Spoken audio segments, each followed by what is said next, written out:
नमस्कार विद्यार्थियों, जब हम रिसर्च की बात करते हैं तो हम रिसर्च को लिखते अवश्य हैं।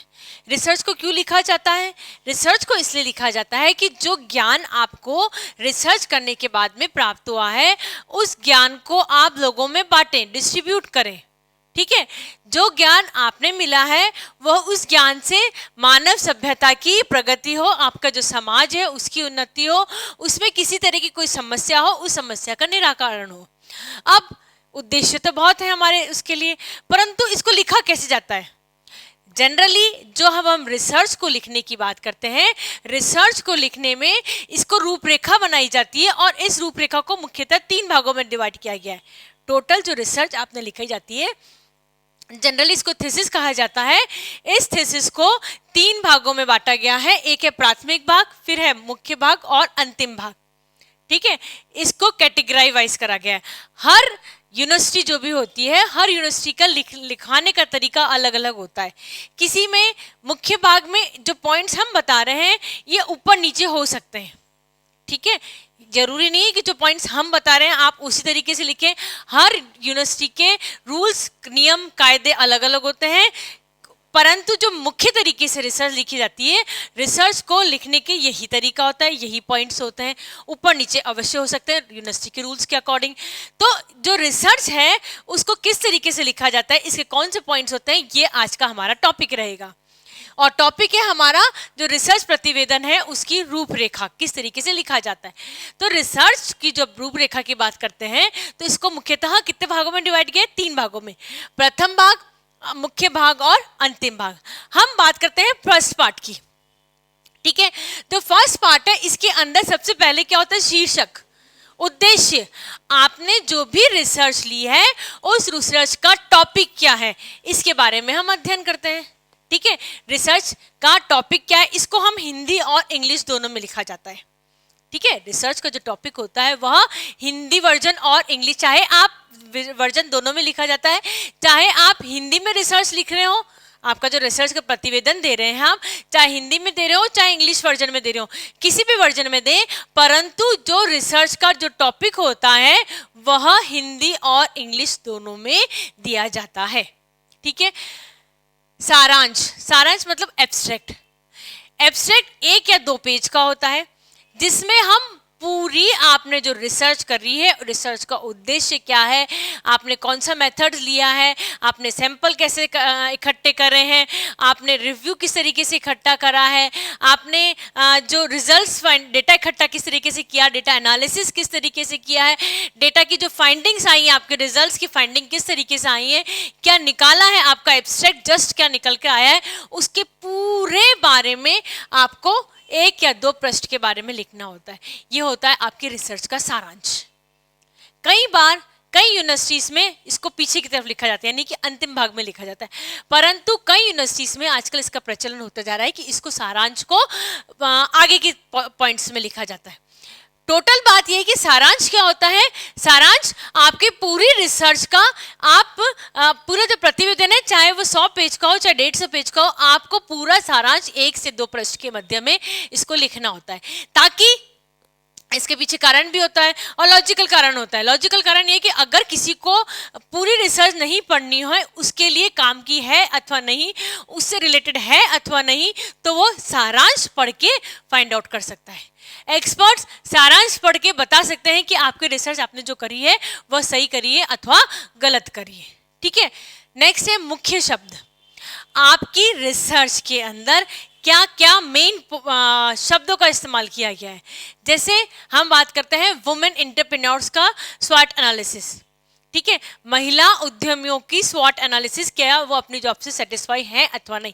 स्वॉट मतलब स्ट्रेंथ, वीकनेस, अपॉर्चुनिटी और थ्रेट्स, ये फाइंड आउट करने हैं हमको। ठीक है, अब इसमें मुख्य शब्द क्या हुए? इसमें मुख्य शब्द हुआ वुमेन एंटरप्रेन्योर्स। वुमेन एंटरप्रेन्योर्स के बाद इंटरप्राइजेस, इसके बाद स्वॉट एनालिसिस, है ना। तो ये शब्द क्या हो गया, आपके मुख्य शब्द आ गए, ऐसे शब्द जिनको आप पूरी थीसिस में बार बार रिपीट कर रहे हैं, आपके उद्देश्य को ध्यान में रखते हुए जिन शब्दों का प्रयोग आप थीसिस में ज़्यादातर कर रहे हैं, उन शब्दों को हम मुख्य शब्दों के बारे में लिखा जाता है, कहा जाता है। नेक्स्ट, और जनरली क्या होता है, ये सारांश है ना, उसके नीचे लिखा जाता है मुख्य शब्द, इसको इंग्लिश में कीवर्ड्स बोलते हैं। कीवर्ड्स हमारे इसके ये हैं, और कई बार क्या होता है जो कीवर्ड्स होते हैं उनको डिफाइन भी करना पड़ता है। वुमेन एंटरप्रेन्योर्स क्या होते हैं, वुमेन एंटरप्राइज क्या होती है, वुमेन एंटरप्राइज वह एंटरप्राइज होती है जिसमें कि वुमेन का 50% का भागीदारी, 51% की भागीदारी हो, है ना, तो वो वुमेन एंटरप्राइज हुई। तो यह हमें लिखना पड़ता है और उनको कई बार डिफाइन भी करना पड़ता है कि यह चीज यह है। अब आप थीसिस को पढ़ सकते हैं, ठीक है। नेक्स्ट है विषय वस्तु सूची। विषय वस्तु सूची, आपकी थीसिस के अंदर क्या क्या पॉइंट्स हैं, पॉइंट्स हमारे ये सब हैं, है ना। इस पेज पर यह है परिचय, प्रश्न संख्या इस पर है, हमने एक कॉलम्स बना लेते हैं, ठीक है। विषय वस्तु सूची, इस पृष्ठ पे परिचय, इस पृष्ठ से इस पृष्ठ तक, ठीक है। फिर हमने बात करी आपको साहित्य पुनरीक्षण, यह इस पृष्ठ से इस पृष्ठ तक है। यानी अगर कोई किताब को आपके थीसिस को खोलेगा तो खोलने के बाद वह उसको देखना है, केवल मेथोडोलॉजी देखनी है ना, किस तरीके से क्या कार्य किया, केवल मेथोडोलॉजी देखनी, तो क्या करेगा, पूरा ग्रंथ पढ़ने की जगह वह विषय वस्तु सूची पर जाए, और विषय वस्तु सूची पे जाने के बाद में वह केवल मेथोडोलॉजी में इस पेज से इस पेज तक के पृष्ठ खोले और वह पढ़ ले। तो इसका उद्देश्य होता है विषय वस्तु सूची बनाने का। नेक्स्ट होता है टेबल और अंकों की सूची। हम जनरली जो हमारे रिजल्ट्स हैं उन रिजल्ट्स को टेबल्स के माध्यम से, ग्राफ्स के माध्यम से प्रदर्शित करते हैं, ताकि जो थीसिस पढ़ रहा है आपकी, जो आपका रिसर्च रिपोर्ट या प्रतिवेदन को पढ़ रहा है, उस प्रतिवेदन को वह ग्राफ के माध्यम से आसानी से समझ ले, वह टेबल के माध्यम से आसानी समझ ले। टेबल के नीचे आप फिर उसके बारे में भले लिखें, है ना, टेबल के नीचे आप भले ही आपका जो रिजल्ट है एनालिसिस उसको करें, परंतु एक नज़र में इस तरीके से हम देख सकते हैं कि टेबल के हमें तथ्यों का आकलन कर सकते हैं, है ना। इसलिए हम टेबल्स का निर्माण करते हैं। ग्राफ का भी निर्माण इसीलिए करते हैं ताकि हम कई बार टेबल मोनोटोनी सी हो जाती है कि हम एक ही टेबल का ही निर्माण कर रहे हैं, तो मोनोटोनी तोड़ने के लिए, हमारी जो रिसर्च है उसको सुंदर बनाने के लिए हम ग्राफिकल रिप्रेजेंटेशन करते हैं। अब जब हम ग्राफिकल रिप्रेजेंटेशन करते हैं तो हमें क्या चाहिए, अलग अलग तरह के ग्राफ चाहिए। कौन सा ग्राफ किस पेज पे आ रहा है, ये टेबल और अंकों की सूची में के द्वारा दर्शाते हैं, ठीक है। तो टेबल और अंकों की सूची आ जाती है। फिर है आभार। आभार व्यक्त करना नितांत जरूरी होता है। किन के लिए, किन के प्रति, जिनसे आपने मदद ली होती है, जिनसे आपने चेक कराई होती है, जिनके यहाँ रह के आपने काम करा होता है, जिनसे आपने अपना काम कराया होता है, उन सभी के प्रति हम आभार व्यक्त करते हैं, हम उनको थैंक यू बोलते हैं, ठीक है, कि आपके कारण हमारी जो रिसर्च हुई है वह कंप्लीट हुई है, या वह रिसर्च पूरी तरीके से आपकी मदद के बिना शायद वह नहीं होती, है ना। तो अगर हम किसी को थैंक यू बोलते तो नो डाउट सामने वाले को भी अच्छा लगता ही है, तो हम उसको आभार प्रकट करते हैं। फिर है संक्षेपों की सूची। संक्षेप मतलब हम किसी चीज का संक्षेप में लिख रहे हैं, जैसे हम एग्जांपल देते हैं वुमेन एंटरप्रेन्योर्स, WE, है ना, क्योंकि वुमेन एंटरप्रेन्योर्स बार बार वर्ड आ रहा है, और वह बार बार वर्ड आने के बाद में वो क्या हो रहा है कि हमारी जो रिसर्च है उसको मोटा बना रहे हैं। जब हम टाइपिंग करेंगे तो वुमेन एंटरप्रेन्योर्स यदि हर लाइन में आ रहा है, और हर लाइन में आने के कारण क्या हो रहा है, हमारी थीसिस की जो साइज हो रही है वह बड़ी हो रही है। हमने इसका शॉर्ट फॉर्म कर लिया, हमने इसका शॉर्ट फॉर्म में क्या करा, वुमेन एंटरप्रेन्योर्स की जगह हमने लिख दिया WE, ठीक है। अब चूंकि हमने WE लिखा तो वह संक्षेपों की सूची हो गई। ऐसे हमने बहुत सारे लिखे हैं। ऐसे ही हम वुमेन एंटरप्रेन्योर्स की जगह हम बहुत सारे एब्रिविएशंस ले सकते हैं, है ना, WHO, वर्ल्ड हेल्थ ऑर्गेनाइजेशन, इस तरीके से बहुत सारे एब्रिविएशंस हम लिखते हैं, तो उनका हम संक्षेपों की सूची बनाते हैं ताकि किसी को पढ़ने में किसी भी तरह की परेशानी नहीं हो कि हमने जो शॉर्ट फॉर्म में लिखा हुआ है वह क्या है। तो ये होता है हमारा प्राथमिक भाग में। नेक्स्ट हम बात करते हैं मुख्य भाग की। मुख्य भाग से आपका समझ ही चुके होंगे। मुख्य भाग का मतलब होता है मेन पार्ट, जो भी आप रिसर्च करते हैं उसका मेन उद्देश्य, मेन रिसर्च का डेटा का कलेक्शन का मेथड, एनालिसिस का मेथड, आपकी क्या फाइंडिंग हुई, ये सभी तथ्यों के बारे में हम जो लिखते हैं, केवल आपकी रिसर्च के बारे में, हम उसको बोलते हैं मुख्य भाग।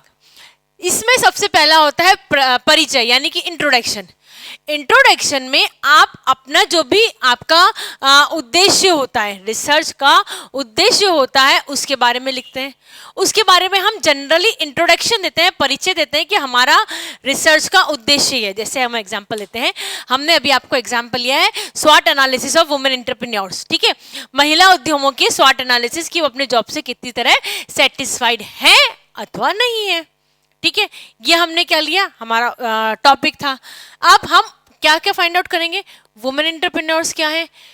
पहले तो हम ये बताएंगे कि महिलाएं क्या है, महिलाओं का समाज के प्रति दृष्टिकोण क्या है, समाज का महिलाओं के प्रति दृष्टिकोण क्या है, महिला उद्यमी हमारे यहाँ हिंदुस्तान में कितनी है, क्या ये इसकी संख्या बढ़ रही है, क्या यह स्टैब्लिश वुमेन एंटरप्रेन्योर्स हैं अथवा नहीं है, क्या सरकार में इतनी गिनतियों में वुमेन एंटरप्रेन्योर्स को क्या कहा गया है, क्या नहीं कहा गया है, और क्या महिलाओं को इसके बारे में जानकारी है अथवा नहीं है।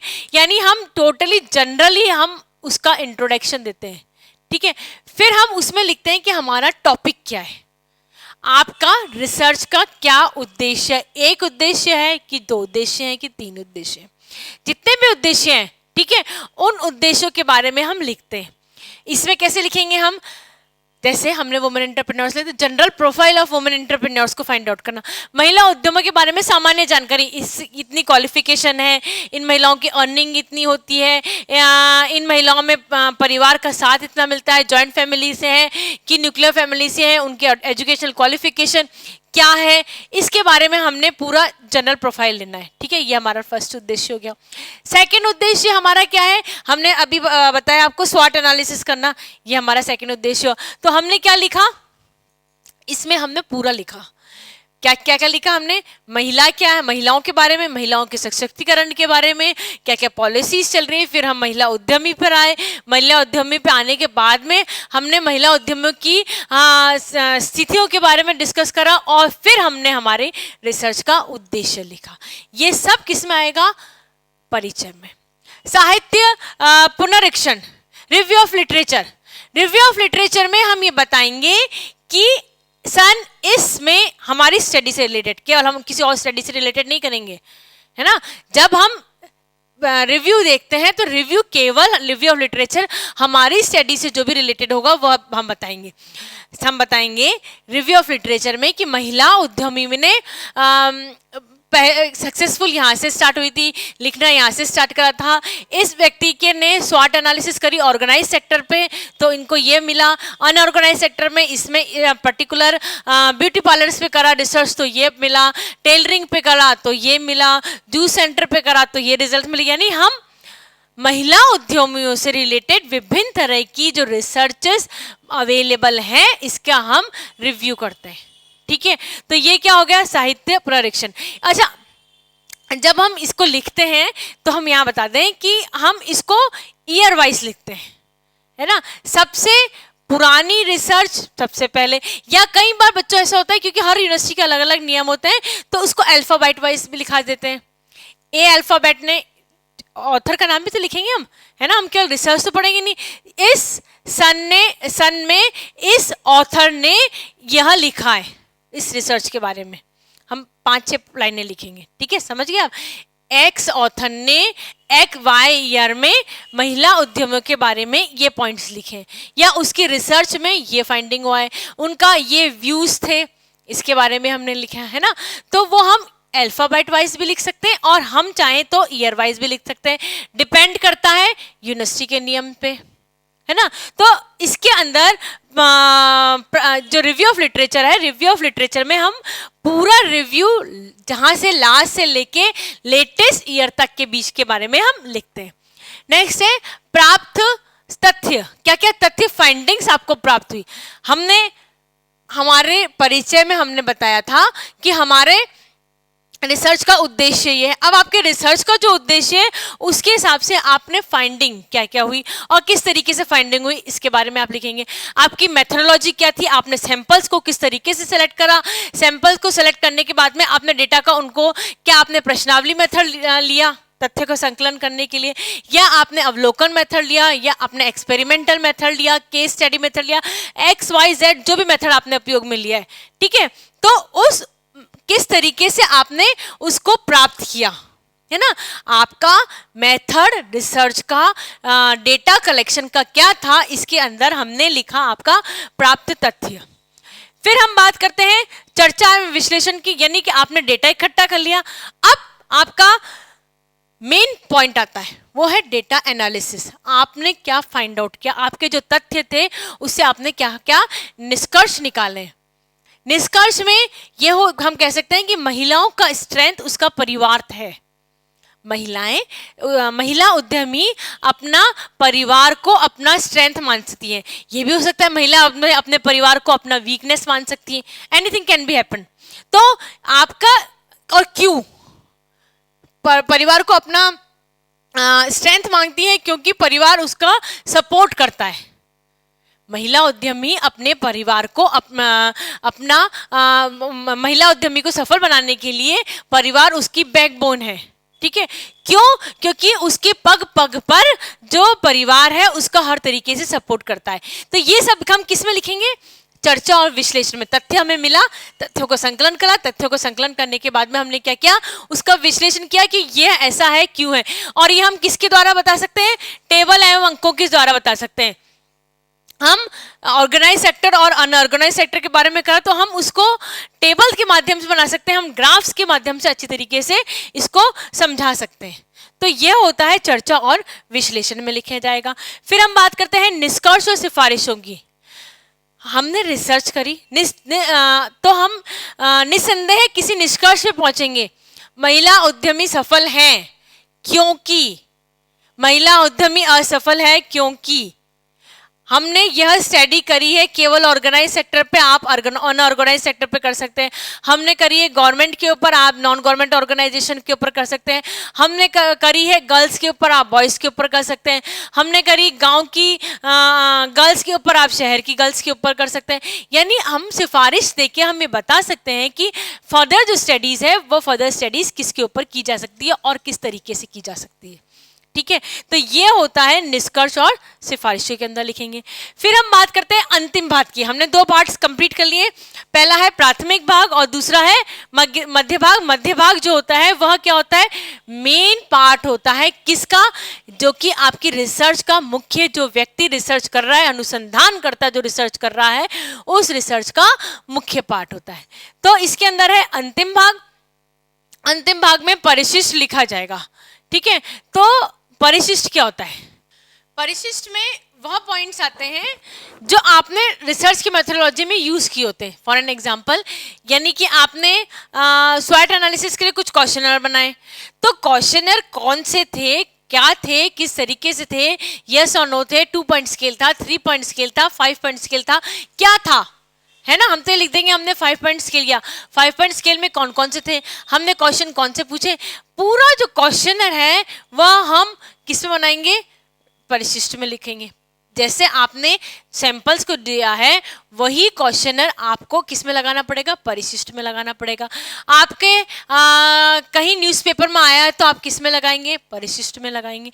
इस तरीके से आपको जो भी आपने कार्य करा या आपने पब्लिकेशन कराया, आपका जो रिसर्च है उसका आपने पब्लिकेशन कराया। आजकल 2 पब्लिकेशन मस्ट हो गए हैं, किसी भी रेफर्ड जर्नल ने या यूजीसी के द्वारा जो जर्नल हैं उसके लिस्ट है यूजीसी की जर्नल्स की, उसमें पब्लिकेशन कराना जरूरी है। तो वह रिसर्च पब्लिश कहाँ हुए, इसके बारे में आप पेपर पूरा का पूरा जो पेपर है, 2 पेज का 5 पेज का जो भी पेपर है आप इसमें लगाएंगे। आपका जो क्वेश्चनर है, आपकी जो अनुसूची शेड्यूल है, या आपने इंटरव्यू लिया है, इंटरव्यू में आपने क्या क्या क्वेश्चन पूछे हैं, इन सब के बारे में आप लिख के और इसमें लिखेंगे। वो कौन सी चीज होती है, परिशिष्ट। टिप्पणियों में किसके द्वारा क्या कहा गया, कब कैसे कहा गया, यह लिखित रूप में होना चाहिए। फॉर एन एग्जाम्पल, हमने स्कूल में गए रिसर्च करने के लिए और स्कूल की तरफ से आपको यह टिप्पणी मिली कि यह रिसर्च का टॉपिक अच्छा है और यह रिसर्च आगे फर्दर इस तरीके से कैरी की जा सकती है और हमारे स्कूल के ऊपर इस तरीके से रिसर्च के लिए हम अलाउ करते हैं और आप आइए और रिसर्च करिए, इस तरीके से टीका टिप्पणी हुई है। या आप ये भी कह सकते हैं किसी ने ये बता दिया कि रिसर्च में ये पॉइंट्स अच्छे हैं, न्यूज़पेपर में उसके बारे में छप गया है, तो हम क्या लिखेंगे, टिप्पणी के बारे में लिखेंगे। संदर्भ, संदर्भ से तात्पर्य होता है कि आपने जो भी किसी व्यक्ति के कोट किए हुए आपने रेफरेंस लिखे हैं या किसी व्यक्ति ने ये कहा है, ये कौन सी बुक में लिखा गया है, या जो रिव्यू ऑफ लिटरेचर आपने पढ़ा है उसकी बुक क्या है। रिव्यू ऑफ लिटरेचर में तो आपने क्या लिखा था, इस व्यक्ति ने इस सन में ये कहा था, परंतु अगर मुझे चेक करना होगा तो मैं कैसे चेक करूंगी, क्या मुझे उस साल के सारे सन के देखने पड़ेंगे? नहीं, इसका ये मेथड होता है कि जो इस सन में इस व्यक्ति ने इस जर्नल में इस पेज नंबर पे ये कहा है और इस पैराग्राफ में ये कहा गया है, ठीक है। तो ये पूरी जो डिटेल होती है यह होती है संदर्भ ग्रंथ सूची। समझ गए? मैं वापस रिपीट कर देती हूँ। पर्टिकुलर बुक इस सन में पब्लिश हुई थी, ठीक है, इसका बुक का टॉपिक ये है, टॉपिक के बाद में बुक का ऑथर ये है, इसका पब्लिशर ये है, इस सन में पब्लिश हुई थी, फर्स्ट एडिशन है, सेकंड एडिशन है, थर्ड एडिशन है, कौन सा एडिशन है, इसके इस पेज पे second paragraph, third paragraph, first paragraph, जो भी पैरा है उसमें ऑथर ने ये कहा था, ठीक है। तो ये पूरी जो डिटेल है इसमें हमको पूरी डिटेल नहीं लिखनी, हमें page number, page this to this, ठीक है, इस तरीके से हमें लिखना पड़ता है। और इसमें वही है, हर यूनिवर्सिटी का अलग अलग नियम है, जिस हिसाब से नियम कायदे होते हैं उस हिसाब से फॉलो करके लिखने पड़ते हैं। परंतु हाँ, चाहे आप किस तरीके से भी लिखें, चाहे आप ईयर वाइज लिखें, चाहे अल्फाबेट वाइज लिखें, आप हर व्यक्ति को लिखना आवश्यक होता है कि किस जर्नल से किस ईयर में किस पेज नंबर पे किस पृष्ठ में किस व्यक्ति ने क्या कहा है, इसके बारे में पूरा डिटेल लिखना आवश्यक होता है। अनुसूची, अनुसूची आपको हम इस पेज पे ये चीज बता रहे हैं, इसके बारे में पूरी डिटेल लिखना अनुसूची कहलाता है। अब बच्चों हम जब इसके थीसिस राइटिंग की बात करते हैं तो थीसिस राइटिंग एक रिसर्च का सबसे इंपॉर्टेंट पॉइंट होता है।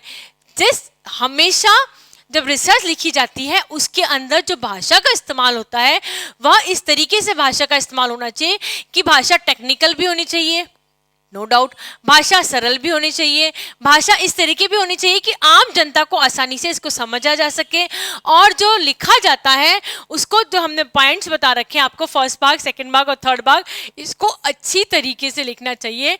जब प्रतिवेदन अच्छा होगा तब वो ज़्यादा समाज के द्वारा एक्सेप्टेड होता है।